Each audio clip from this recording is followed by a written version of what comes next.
Media Political Sensex, PM Carney updates cabinet on landmark Alberta.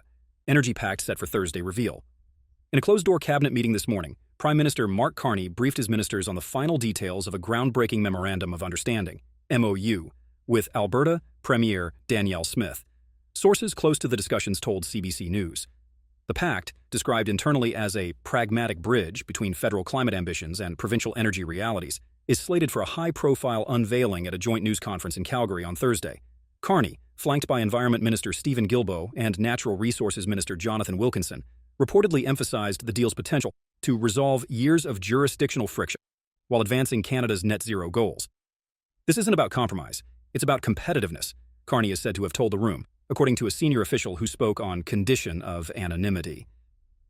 At the heart of the agreement are tailored exemptions for Alberta from several federal environmental regulations that the province has fiercely contested. These include carve-outs from Ottawa's net-zero, clean electricity rules, which Alberta has argued would cripple its grid reliability and economic growth.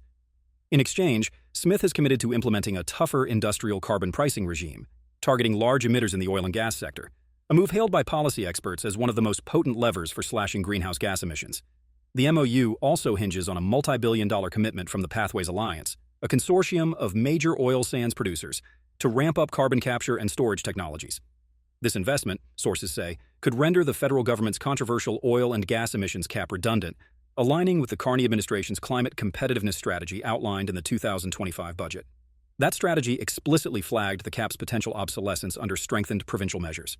Perhaps most symbolically, the deal paves the way for federal political backing of a new oil pipeline corridor to British Columbia's coast, a long-stalled project that could unlock Alberta's landlocked resources and bolster export markets. It's a win for energy security and a nod to reconciliation with Western Canada, one cabinet source noted. The agreement isn't without its strings. Ottawa plans to suspend the contested regulations only if Alberta's carbon price proves robust and verifiable. Meanwhile, the 2025 budget's amendments to the Competition Act, aimed at curbing corporate greenwashing, will apply nationwide, ensuring oil sands firms can't overstate their environmental progress.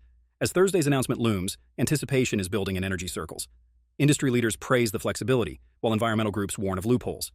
For Carney, fresh off electoral promises of balanced climate action, the pact could mark a defining early pivot, turning adversarial federal-provincial dynamics into a model for collaborative decarbonization. Cabinet ministers emerged from the meeting tight-lipped but optimistic, with one quipping to reporters, "Calgary's about to get a lot warmer, figuratively speaking."